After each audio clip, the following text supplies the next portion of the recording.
Welcome to Kroolo, your smart productivity powerhouse.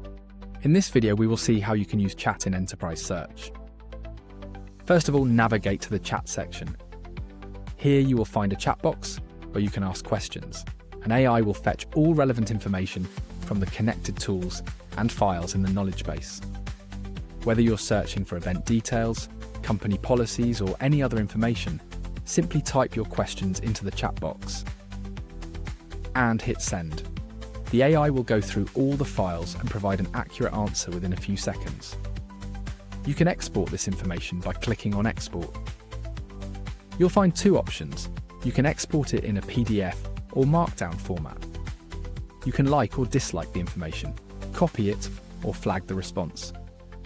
You can also ask follow-up questions.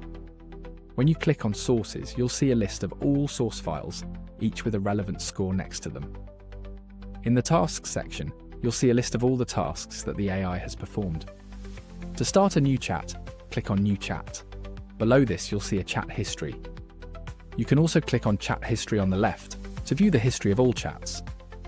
You can open a chat from the history by clicking on Open Chat, and you can also delete the chat from here. At the top, you'll find the Trash All button. And that's how you can use the chat feature in Enterprise Search to quickly find any information you need. Streamline your project management with Kroolo, your smart productivity powerhouse.